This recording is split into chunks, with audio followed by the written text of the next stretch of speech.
We have a very packed agenda, and want to thank everyone for joining us for a second session in this new series, What's New in Cardiovascular Prevention. Here's the usual reminders about assistance. You can contact Claire or me anytime you wish. Next slide. And this is the list of team members today.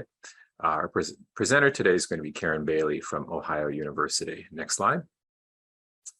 And these are our disclosure statements. I don't believe anything has really changed since last week. And a reminder to do your best to employ patient-centered language, which I know Liz went over last week as well. It does take practice. I think we're all getting much better at it as we go along. And today's presentation is on a topic it kind of escapes me. I hear it once in a while and then I forget all about it because I think it's so infrequent that I consider continuous glucose monitoring. So I'm going to turn things over to Karen right away. Karen, please get started when you're ready.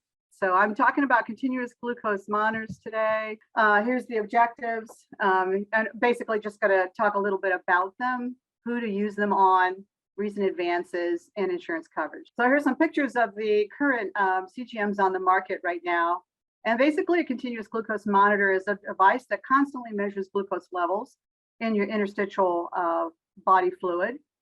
Reading some of the sensors or CGMs will read glucose every 1 minute, such as in the Freestyle brand, or every 5 minutes, such as in Dexcom. They include 3 parts: a sensor, a transmitter, and a receiver.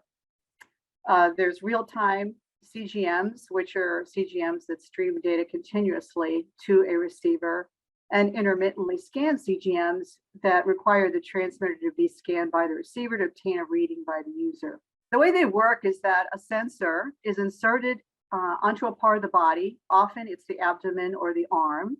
It depends on the device. The transmitter is attached to the sensor, or the transmitter and sensor are all in one piece, such as in the Freestyle Libre. The Dexcom has a separate transmitter that lasts 3 months.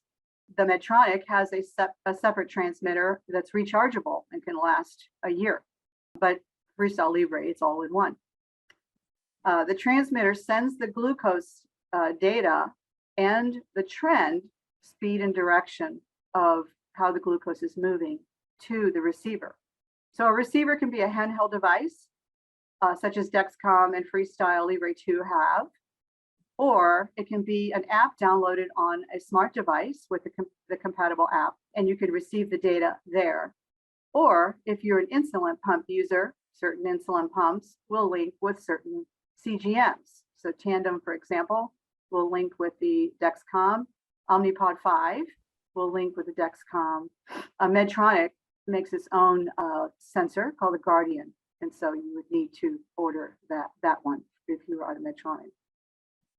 The sensor glucose will not be identical to the blood sugar. And I think this is so important to say to a person getting a sensor up front or CGM, that the numbers will never match. And you see in the picture there that blood glucose, when you eat something, first the sugar goes up in the blood and then it travels to the interstitial fluid.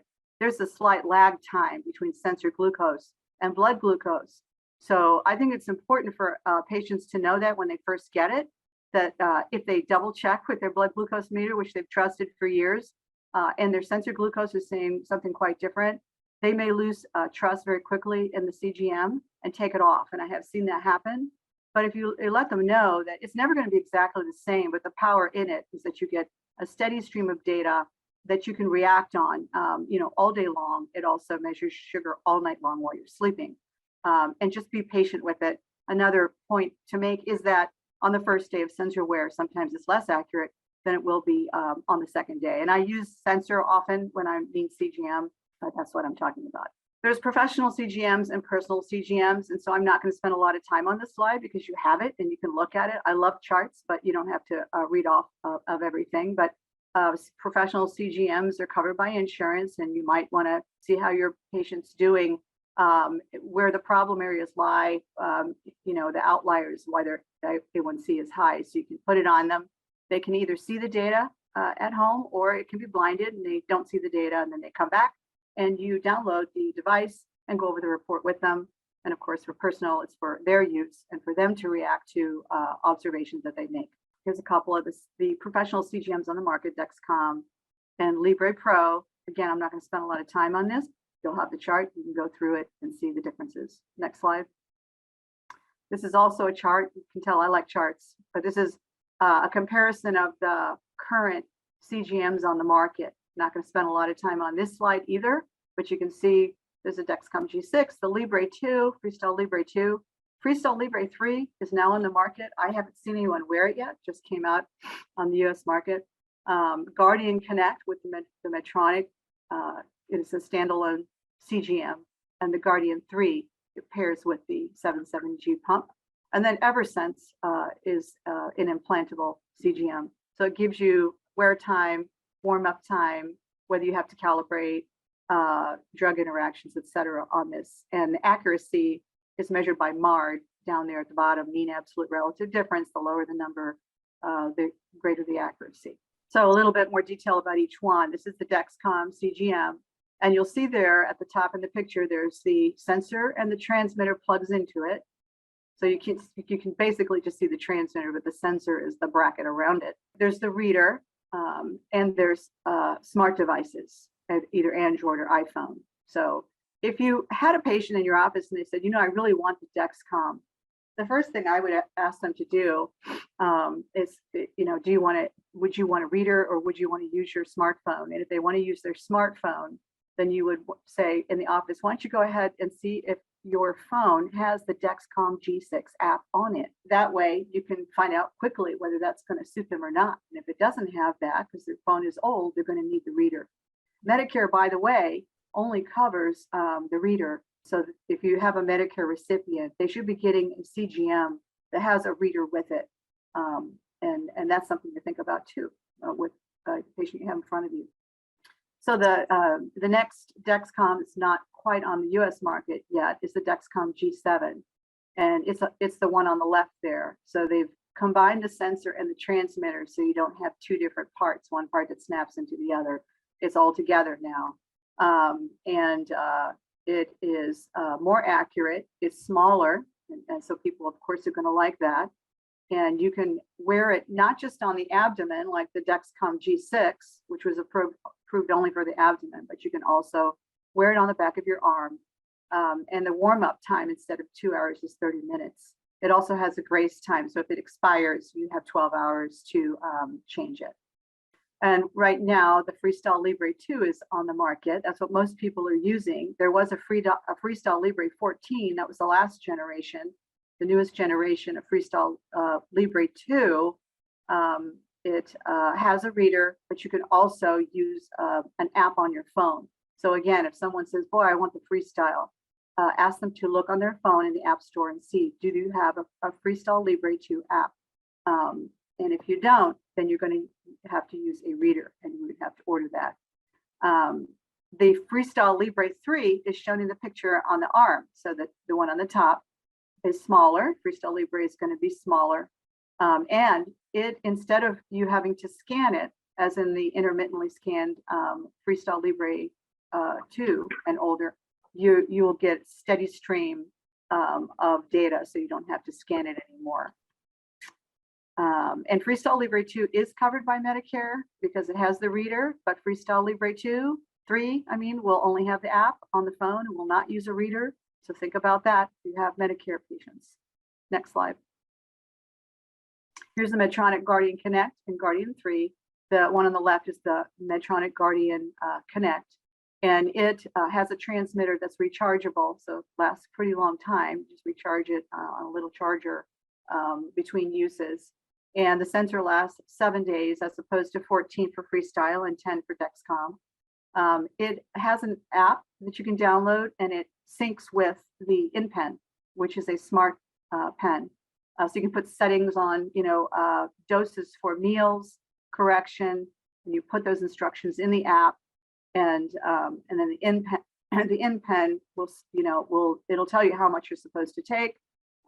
And then you can dose appropriately with your InPen. So that's pretty cool for someone who doesn't want an insulin pump, is on multiple doses of insulin a day. Then the Guardian 3 there is it only links with the 770G Medtronic pump. And it helps adjust insulin flow based on artificial intelligence that's in the the CGM.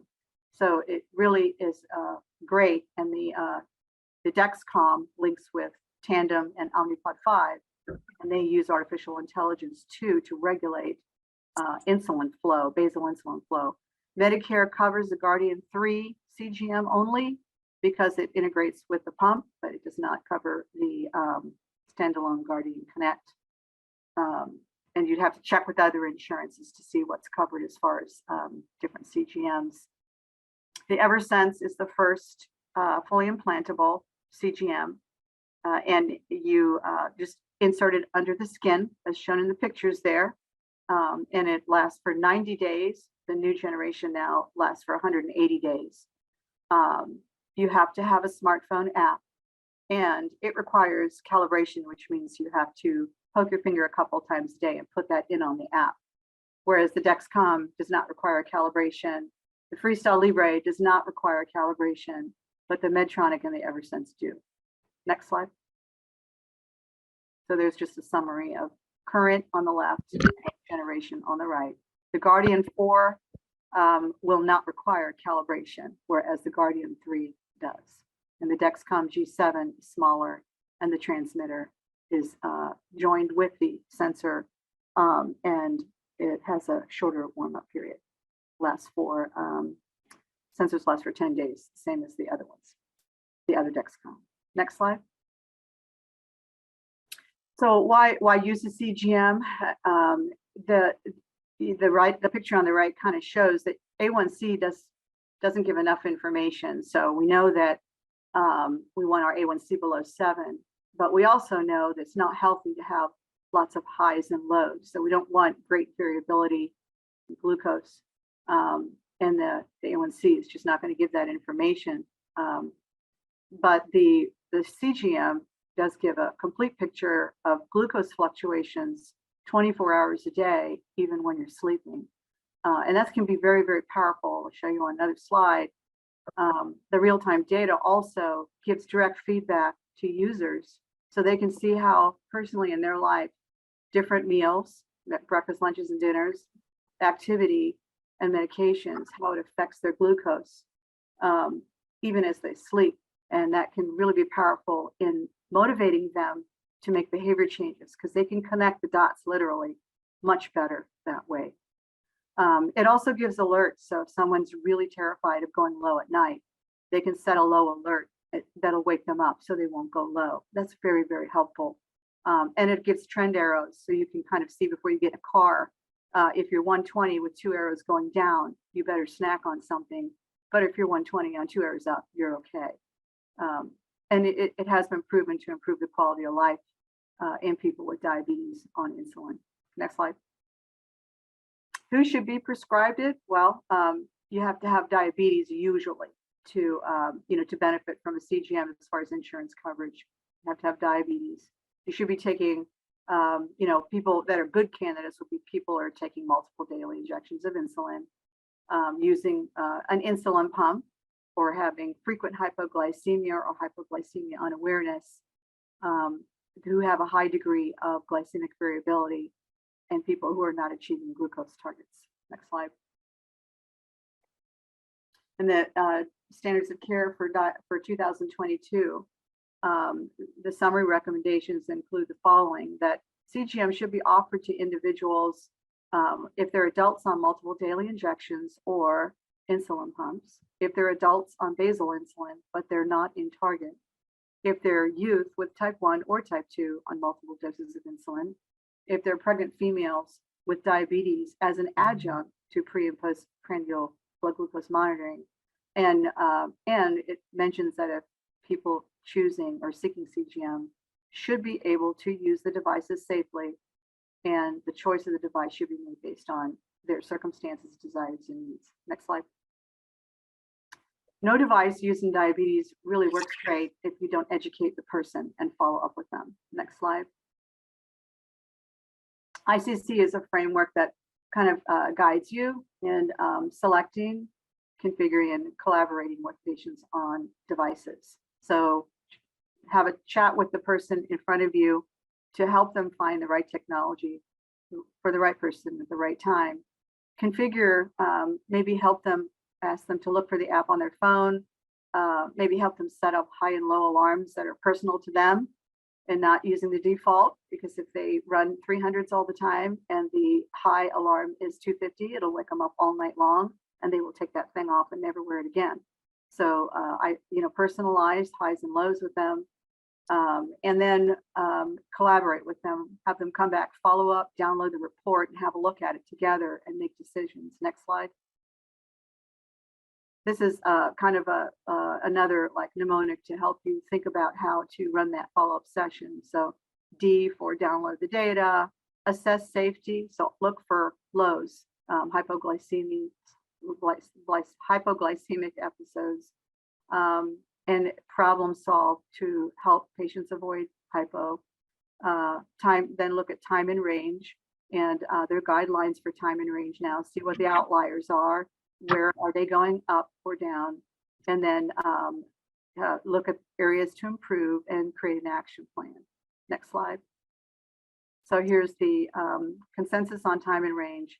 And usually what we're looking for eventually is target in range of more than 70% with less than 4% lows and less than 25% highs. Next slide. So here's just a whole bunch of sensor data, and one of the reports on the downloads will just put it in a 24-hour period. So if you're sitting here with a patient, it's pretty easy to identify some things to work on, in a short visit. So the thing I think of here is this person's glucose is globally high, but if we could target maybe that nighttime, we could make a probably pretty big progress. So, my visit with them might talk about circumstances around why they're going high after dinner. Are they snacking at night? Are they defensive and not taking all their medicine because they're so worried about lows? So we can talk about all of that and then just work on that and have them come back for follow-up and download the report again and see what it looks like.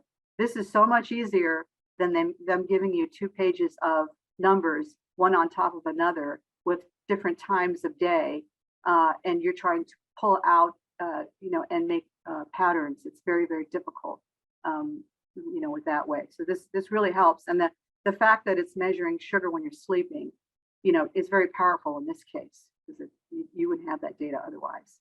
Next slide. Medicare will cover CGM. The criteria include that the person has diabetes type 1 or type 2, that they are on frequent insulin dosing at least 3 times a day, and that it's requiring frequent adjustment to get them in target range. The order must include a durable CGM receiver. So the ones that wouldn't work, that Medicare wouldn't cover, like the Medtronic standalone CGM, they wouldn't cover that because it doesn't have a receiver with it. But they will cover the Dexcom. It has the Dexcom G6, and they will cover the Freestyle Libre 2. But the Dexcom 7 will not have a receiver, and neither will the next generation of Freestyle Libre 3. So that helps you make decisions on which one to get your Medicare recipient. Next slide. Ohio Medicaid includes CGM now for patients that have type 1 or type 2 and 1 or more of the following conditions. They're using frequent insulin dosing or on an insulin pump, have an A1C outside target range, fasting or postprandial hyperglycemia, unexplained hypoglycemic episodes despite changes in insulin therapy or hypoglycemia unawareness, microvascular complications or a condition that makes hypoglycemia management difficult, or recurrent DKA. No prior authorization is required. No documentation of 4 checks a day as they required in the past for 30 days. And it is a pharmacy benefit. So it is much easier for people to have access to CGMs who have Medicaid now. And of course, private insurance, you check with your insurance, but many of them do pay for CGMs. Next slide. Good questions to ask when you're helping your person with diabetes decide on device. Do they have diabetes? Because if coverage is going to probably be based on that. Are they on an insulin pump? Now, if they're on an insulin pump like an Omnipod Dash and they want to upgrade to Omnipod 5, the sensor choice is clear. It's Dexcom, because that's the only sensor that integrates with the Omnipod 5 and uses artificial intelligence to regulate basal insulin flow. If they are on the tandem insulin pump, then the Dexcom is also a choice because it integrates with Tandem. If they're on a Medtronic pump, then the Guardian 3 would be their choice. If they're not on an insulin pump, are they thinking about it? Or, then you want to think about which one they want, and that will depend. That will help you make decisions on the sensor that they should use. If they're on frequent dosing of insulin, then Medicare, and they're a Medicare beneficiary, then they're likely to get insurance reimbursement for a CGM. If they have, do they have a smartphone? Can they download the app? And that will help you decide which one they can get. Can they see words on the screen? Can they hear alerts? Do they know what their blood glucose targets are? And have you had that discussion with them so they can interpret the data? And what insurance coverages do they have? Next slide. And then these are just things for educating people with CGM. Doesn't mean you do all of these, but these are important things to think about. Helping them set their reader up. It encourages success. Helping them apply it to the body the first time. Letting them know that there is a difference in sensor glucose versus BG. And especially when they're eating after meals, after insulin, after exercise, their blood glucose is moving quickly. So their sensor glucose likely will be a little more different. The accuracy improves with wear, so be patient on the first day. Calibrations are required on some of them, and certain substances will interfere with sensor accuracy. You have a chart on that, but vitamin C for Dexcom, hydroxyurea for Dexcom, vitamin C for Freestyle Libre, rather. Avoid alarm fatigue, so discuss realistic highs and lows for your person. Teach them how to set and change alert settings, and then really teach them how to troubleshoot. What makes your blood sugar go up, what makes it go down, so that they can make decisions on what they need to do. All right, next slide. I think that's the last slide. Thank you. Thank you, Karen. We'll just give folks just a minute or so for any questions. I had one question, Karen. Where do patients actually obtain these from? Are they from durable medical equipment providers, or how do I? So if you have a Medicare recipient, you're going to go through the durable medical supply. But a lot of the private and Medicaid, it's a pharmacy benefit now. And for the private insurance companies, it may be also. Okay, thanks everybody.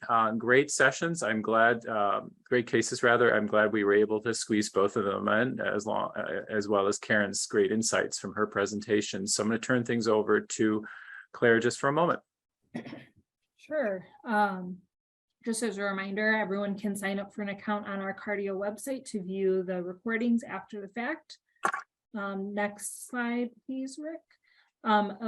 You should have a post-clinic survey in your inbox for today's session. We appreciate your feedback. That's helping us plan for future clinics this fall, along with the spring session as well. As always, if you need to contact us, just let us know, either the echo@cardio.org email or our personal emails. If anyone has any questions, otherwise I think we're all set. Thanks everyone. Have a wonderful day, and we'll see you next week.